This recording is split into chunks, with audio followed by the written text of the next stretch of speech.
Hello everyone, welcome to Parul physics KV. आज इस video में हम वेक्टर एडिशन से रिलेटेड कुछ क्वेश्चंस डिस्कस करेंगे in order to get the concept more clearly. The first question says the ratio of magnitude of two forces is 3/5।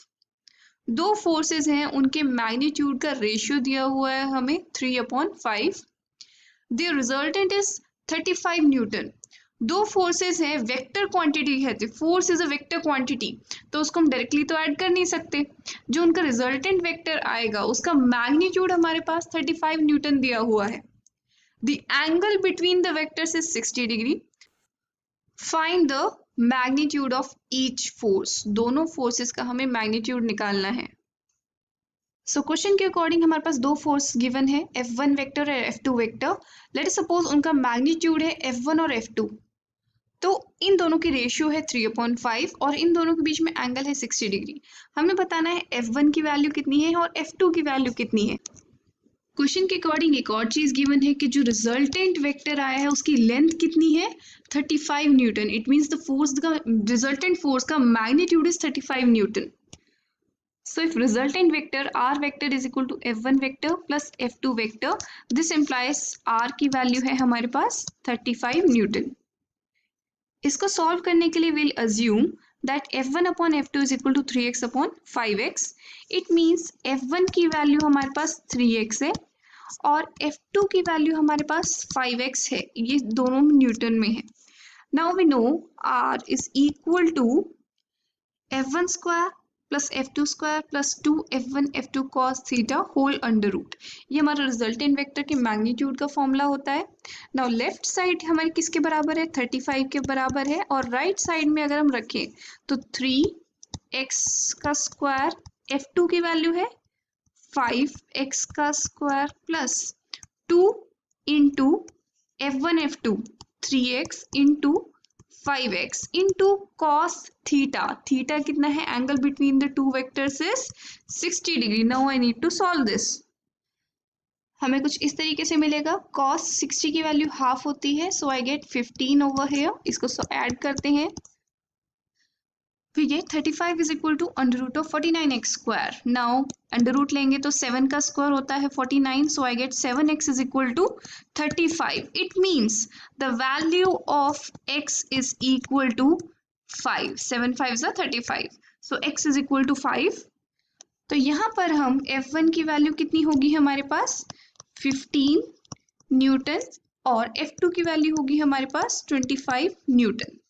So these are the two forces, the magnitude of two forces that we had to find out in the question. Now let's discuss the second question. The magnitude of resultant of two equal magnitude forces is same as magnitude of each force. दो force ले रखी है हमें जिनका magnitude same है, उन दोनों का जब मैंने resultant निकाला तो resultant का magnitude भी बाकी दोनों force के magnitude के equal है। हमें उन दोनों forces के बीच में एंगल निकालना है। सो क्वेश्चन के अकॉर्डिंग हमारे पास दो फोर्सेस हैं, एफ वेक्टर और एफ वेक्टर, दोनों का मैग्नीट्यूड सेम है और इन दोनों के बीच में जो एंगल है वो है theta. Let me name it as f1 vector and f2 vector. दोनों को हम सेम नाम नहीं दे सकते, क्यों, because they have different directions but their magnitude is same. f1 vector का मैग्नीट्यूड f2 वेक्टर के मैग्नीट्यूड के बराबर है। Remember this is the mod sign which means magnitude, so this is equal to the resultant vector का magnitude. Now let me represent this magnitude with f. मैं इन तीनों के magnitude को f से represent करती हूँ। Now I know this formula. The magnitude of resultant vector is equal to under root of f1 square plus f2 square plus 2 f1 f2 cos theta, where r is the magnitude of r1 vector, r vector. f1 is the magnitude of f1 vector and f2 is the magnitude of f2 vector. अब मैंने इन तीनों को same लिया है, किसके बराबर, f के बराबर लिया है, क्योंकि ये तीनों f इक्वल गिवन है हमें क्वेश्चन में। So it's equal to 2f square cos theta. I need to find this cos theta now. इसको सॉल्व करने के लिए मैं दोनों साइड का स्क्वायर कर देती हूँ। I get f square is equal to 2f square plus 2f² cos theta. अगर मैं 2f² को कॉमन लेती हूँ, 2f² 1 plus cos theta, this is equal to f². f² gets cancelled. I get 1 plus cos theta is equal to 1 by 2, or I can write cos theta is equal to minus half.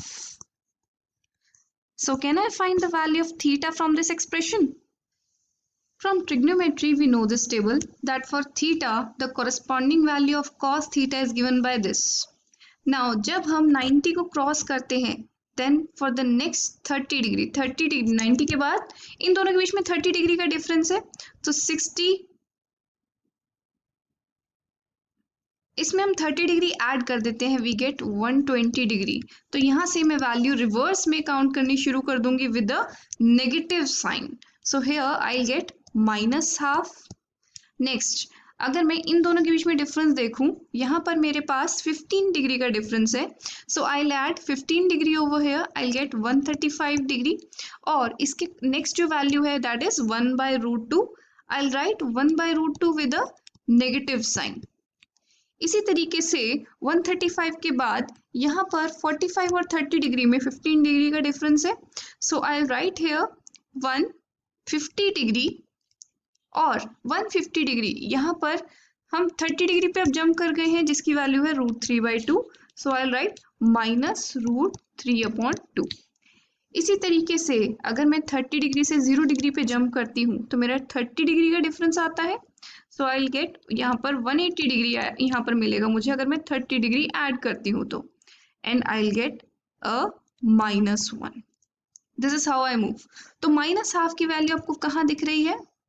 120 degree पे। It means the value of theta is equal to 120 degree.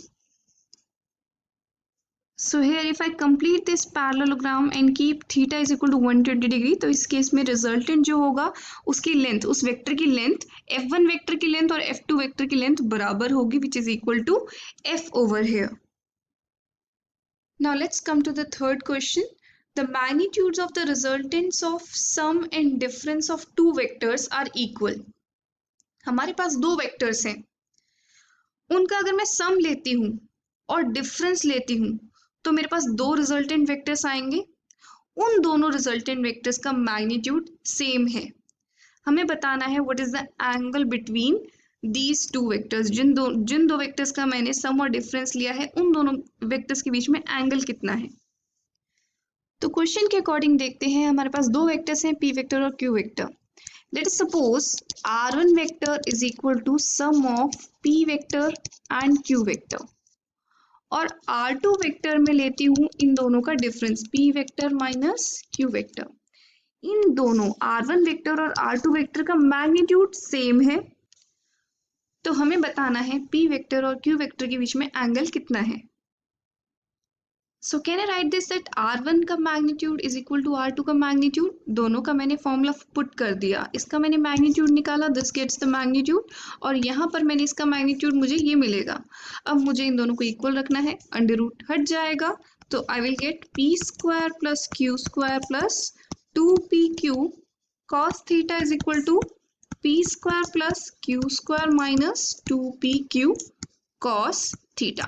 Now this gets cancelled और ये q² भी cancel हो जाएगा, तो मुझे 2p cos theta is equal to minus 2p cos theta, इसको मैं लेफ्ट साइड पर ही ले आती हूँ, तो मुझे क्या मिलेगा 4pq cos theta is equal to 0 degree.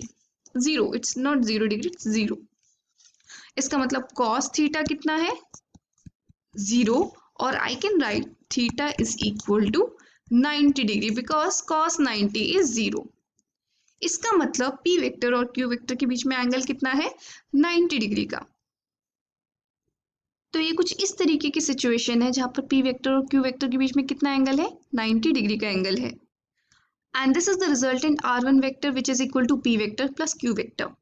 अगर मैं p vector minus q vector करती हूँ तो remember what I need to do is p vector plus minus q vector का नेगेटिव वेक्टर निकालूंगी और उसमें ऐड कर दूंगी। तो यहाँ पर मैंने दिस इज मैंने ड्रॉ किया है माइनस क्यू वेक्टर, और मैं अगर पी वेक्टर और माइनस क्यू वेक्टर को ऐड करूंगी then I will get this, ये P vector minus Q vector. तो इस केस में this will be my resultant vector which is equal to P vector minus Q vector. और आप देख सकते हैं कि ये एक तरह से दोनों इक्वल दिख रहे हैं, r1 वेक्टर और r2 वेक्टर। डायरेक्शन डेफिनेटली अलग अलग है लेकिन इनकी लेंथ सेम आएगी। तो इसीलिए क्वेश्चन में कहा गया है कि सम और डिफरेंस का मैग्नीट्यूड सेम है। We'll discuss the remaining two questions in the next video. That's all for now. Have a good day.